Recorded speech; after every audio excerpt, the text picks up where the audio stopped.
नमस्कार, मैं रितु गुर्जर स्वागत करती हूं आप सभी का आपके अपने YouTube चैनल भारत भूमि दर्शन में। इस वीडियो के माध्यम से आज आप दर्शन करेंगे तीर्थराज पुष्कर में ब्रह्मा जी के मंदिर के। इसी वीडियो में आप पुष्कर के दर्शनीय स्थलों के दर्शन करेंगे और पुष्कर की जो मेन मार्केट है उसे भी आप इस वीडियो में बहुत अच्छे से देखेंगे। पुष्कर आने के लिए आपको सबसे पहले अजमेर आना होगा। अजमेर में ही रेलवे स्टेशन है। अजमेर बहुत बड़ा शहर है। उसके अजमेर आने के बाद आप पुष्कर आ सकते हैं। अजमेर से पुष्कर लगभग 16-17 किलोमीटर है। वहाँ से आप बस द्वारा भी आ सकते हैं। बस में केवल 20 रुपया किराया लगता है और आप पर्सनल टैक्सी करके भी आ सकते हैं और गाड़ी करके भी आ सकते हैं। और अगर आप गाड़ी से आए हैं तो गाड़ी आपकी पुष्कर तक आ जाएगी। अजमेर से पुष्कर के लिए आपको 24 घंटे साधन उपलब्ध रहते हैं। आपको बसें भी मिल जाएंगी और टैक्सियां तो फिर मिल ही जाएंगी। पुष्कर में ठहरने के आपके पास बहुत सारे विकल्प होते हैं। आपका जैसा बजट हो, जिस हिसाब से आपको रुकना है, उस हिसाब से आपको होटल मिल जाएंगे। और यहाँ पर सभी समाज की धर्मशालाएं बनी हुई हैं। आप चाहें तो धर्मशालाओं में भी रुक सकते हैं। यहाँ पर आपको एक दो नहीं सैकड़ों धर्मशालाएं देखने को मिलेंगी। सारा पुष्कर शहर धर्मशालाओं से ही भरा पड़ा है। यहाँ पर आपको खाने में भी बहुत सारे ऑप्शन मिलेंगे। यहाँ पर आपको विशेष रूप से राजस्थानी हर तरीके का भोजन यहाँ पर मिल जाएगा। राजस्थानी खाने की बात ही अलग है, बहुत ही स्वादिष्ट होता है। आप अगर यहाँ पर आ रहे हैं तो राजस्थानी खाना ज़रूर ट्राई करिएगा। मैंने यहाँ पर जो भी खाया उनमें सबसे ज़्यादा स्वादिष्ट दाल बाटी चूरमा, गट्टे की सब्जी और रबड़ी वाले मालपुआ बहुत ही स्वादिष्ट थे। आप चाहें तो बस स्टैंड से मंदिर तक पैदल ही आ सकते हैं।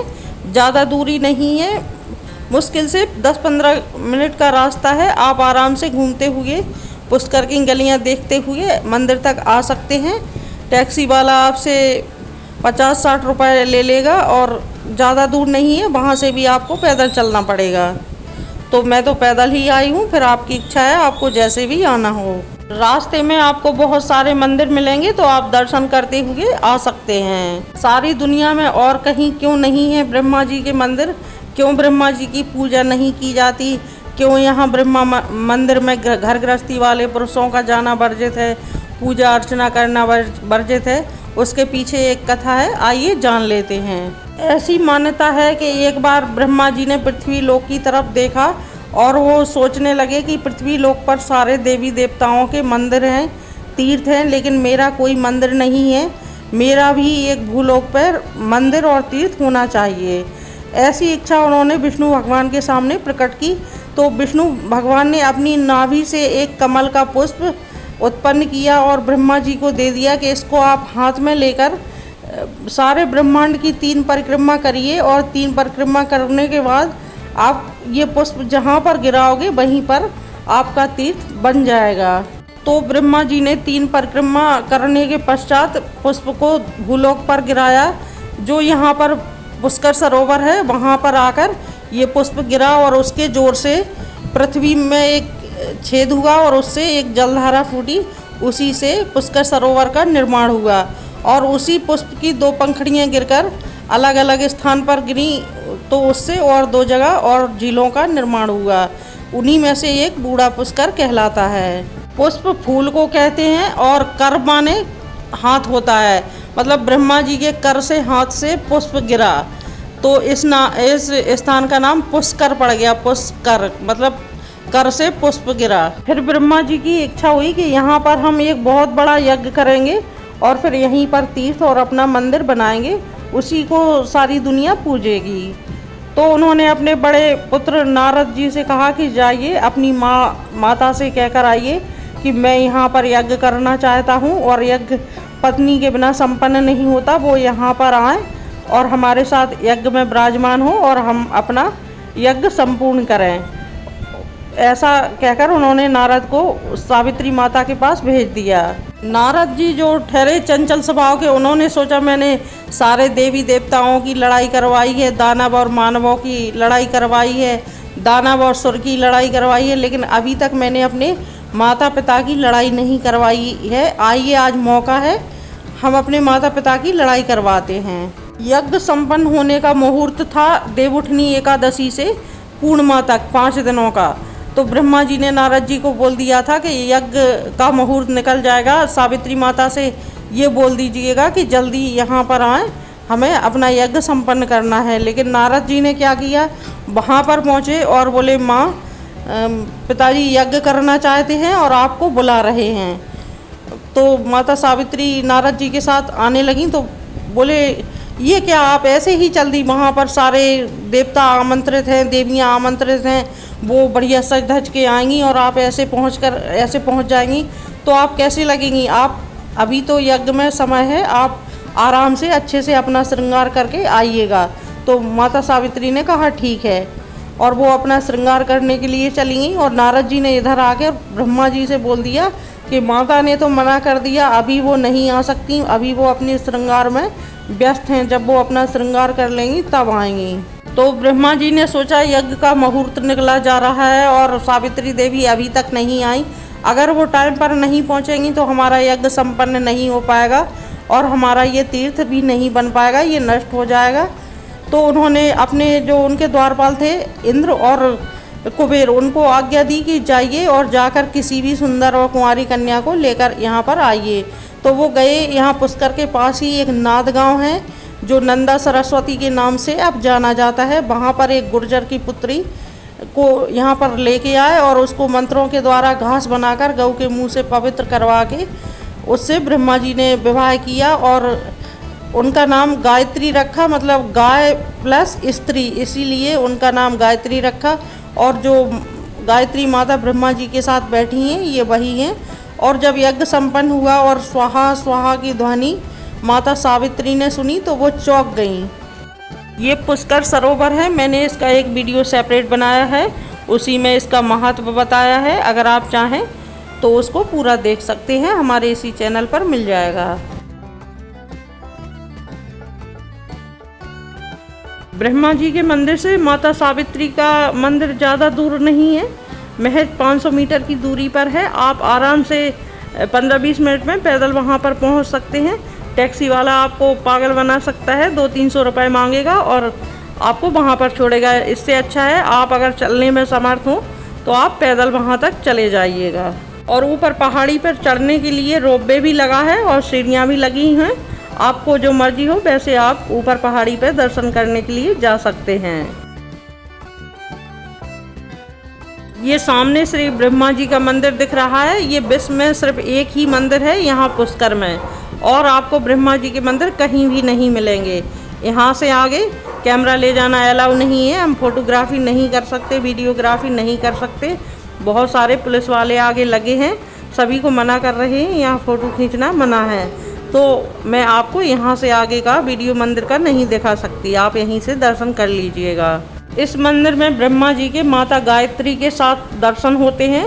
माता गायत्री गुर्जर कुल की बेटी हैं और ब्रह्मा जी की दूसरी पत्नी हैं। उन्हीं के साथ यहाँ पर ब्रह्मा जी विराजमान हैं। और ब्रह्मा जी की पहली पत्नी माता सावित्री जो रूठ करके पर्वत पर जाकर विराजमान हो गई हैं, वहाँ पर हम चलेंगे तो वहाँ पर हम माता सावित्री के दर्शन करेंगे जो पर्वत पर विराजमान हैं। मंदिर के गर्भगृह में शादीशुदा पुरुष और घर गृहस्थी वालों का जाना वर्जित है। यहाँ पर घर गृहस्थी वाले पूजा पाठ नहीं करते। ब्रह्मा जी के मंदिर से पहले ये रघुनाथ जी का मंदिर है। यहाँ पर आप अपने चप्पल रख सकते हैं, बैग वगैरह रख सकते हैं, इसका कोई भी शुल्क नहीं लगेगा। यहाँ पर बिल्कुल निःशुल्क सेवा होती है। पुष्कर में प्रतिवर्ष 5 दिनों के मेले का आयोजन होता है जो बहुत ही बड़े स्तर पर होता है और जिसमें देशी और विदेशी पर्यटक आते हैं। ये कार्तिक मास की एकादशी से पूर्णिमा तक आयोजित होता है। ये ब्रह्मा जी मंदिर का निकास द्वार है, यहाँ से हम बाहर निकलते हैं। मंदिर के कॉर्नर में एक झरोखा है, वो इस प्रकार से बनाया गया है कि जो लोग वहाँ पहाड़ी पर माता सावित्री के दर्शन करने नहीं जा सकते, वो उस झरोखे से सीधे माता सावित्री का मंदिर दिखाई देता है, वहाँ से दर्शन कर सकते हैं। उन्हें उसी फल की प्राप्ति होगी जो वहाँ पर्वत पर जाकर करेंगे, वही फल आपको उस झरोखे से दर्शन करने पर मिलेगा।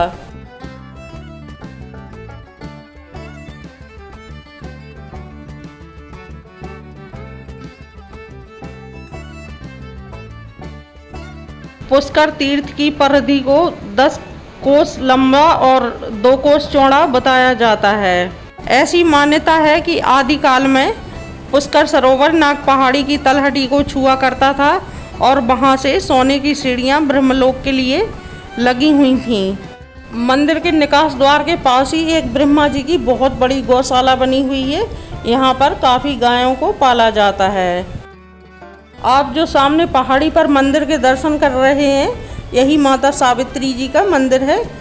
आपको अगर इनका वीडियो देखना है तो हमने एक वीडियो सेपरेट बनाया हुआ है, आपको हमारे इसी चैनल पर मिल जाएगा।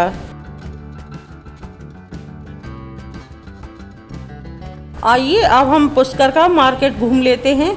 यहाँ पर आपको राजस्थानी कला बखूबी देखने को मिलेगी। यहाँ पर आप हैंडीक्राफ्ट का सामान भी खरीद सकते हैं। यहाँ पर बहुत ही सुंदर सुंदर सामान आपको मिलेंगे।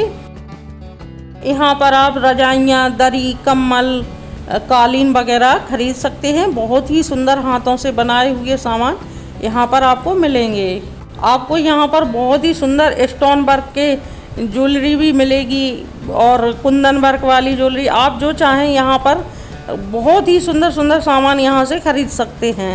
यहाँ का इत्र बहुत ही फेमस है और बहुत ही ज़्यादा इसमें खुशबू भी आती है। बहुत ही अच्छा इत्र भी यहाँ पर मिलता है। यहाँ का गुलाब जल भी बहुत फेमस है। यहाँ पर गुलाब जल भी बहुत अच्छा मिलता है। और जब माता सावित्री पृथ्वी लोक पर आईं और उन्होंने ब्रह्मा जी के बगल में दूसरी स्त्री को देखा तो वो बहुत ज़्यादा क्रोधित हो गईं और ब्रह्मा जी को श्राप दे दी कि मेरे होते हुए आपने दूसरा विवाह संपन्न किया। जाओ, मैं तुम्हें श्राप देती हूँ कि आज के बाद पूरी दुनिया में तुम्हारी कोई भी पूजा नहीं करेगा। और रूठकर वहाँ पर्वत पर जाकर विराजमान हो गई। इसी वजह से मंदिर के गर्भगृह में कोई भी शादीशुदा पुरुष नहीं जाता। अगर ऐसी मान्यता है कि कोई भी वहाँ पर पूजा करता है तो उनके वैवाहिक जीवन में परेशानी आ सकती है। ऐसी भी मान्यता है कि पुष्कर सरोवर के जल को ही ब्रह्म स्वरूप माना जाता है, उसी की पूजा की जाती है। ये मंदिर पहले नहीं था, सतयुग से तो ब्रह्म सरोवर ही यहाँ पर है, पुष्कर सरोवर। ये मंदिर तो आदि गुरु शंकराचार्य ने यहाँ पर बनवाया था, 400-500 साल पुराना है। मंदिर में ब्रह्मा जी की स्थापना केवल साधु संतों की पूजन के लिए बनाई गई है। यहाँ पर साधु संत ही पूजा कर सकते हैं, अर्चना कर सकते हैं। घर गृहस्थी वाले व बच्चों वाले लोग सरोवर की ही पूजा करते हैं।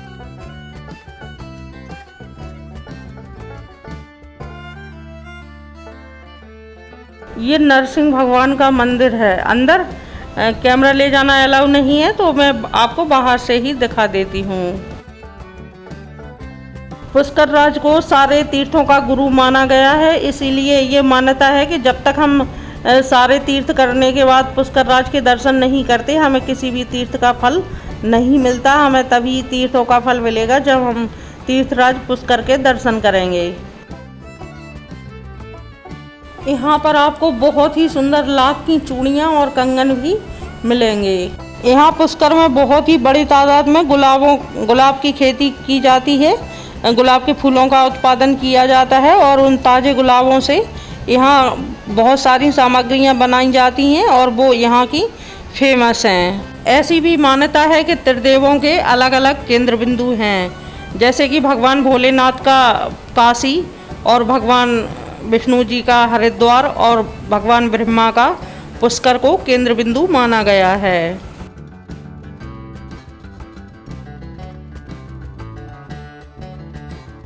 आपको हमारा ये वीडियो कैसा लगा कृपया कमेंट करके ज़रूर बताएं। आपके कमेंट हमारी हिम्मत बढ़ाते हैं, हमें और भी वीडियोस बनाने के लिए प्रेरित करते हैं, हमारा हौसला बढ़ाते हैं। अगर आपको हमारी ये वीडियो पसंद आई हो तो कृपया अपने दोस्तों और रिश्तेदारों के साथ शेयर करना बिल्कुल भी ना भूलें, ताकि वो भी तीर्थराज पुष्कर के दर्शन कर सकें, ब्रह्मा मंदिर देख सकें। अगर आप हमारे चैनल पर नए हैं या अभी तक सब्सक्राइब नहीं किया है तो कृपया हमारे चैनल भारत भूमि दर्शन को सब्सक्राइब करें और बेल आइकन प्रेस करना बिल्कुल भी ना भूलें, ताकि हमारे और भी आने वाले वीडियोस के नोटिफिकेशन सबसे पहले आप तक पहुंच सकें। अगर आप खाना बनाने के शौकीन हैं या आपको फूड वीडियोस देखना पसंद है तो कृपया हमारे एक और चैनल बुंदेलखंडी रसोई घर को सब्सक्राइब करें। इस चैनल पर मैं भारतीय बुंदेलखंडी पारंपरिक व्यंजनों की रेसिपी शेयर करती हूँ। कृपया हमारे चैनलों को आगे बढ़ाने में हमारा सहयोग करें। पुष्कर में मारवाड़ी बस स्टैंड के पास ये कमल होटल है। अगर आप चाहें तो इसमें भी आपको रूम मिल जाएंगे। आप जैसे भी रूम चाहें, एसी नॉन एसी सभी तरह के रूम इसमें अवेलेबल हैं। आप इसको देख सकते हैं। ये दिगंबर जैन समाज का मंदिर बना हुआ है। कृपया वीडियो को लाइक करना बिल्कुल भी ना भूलिएगा। वीडियो देखने के लिए धन्यवाद। मिलते हैं अगले वीडियो में एक और नए स्थान पर। जब तक के लिए नमस्कार।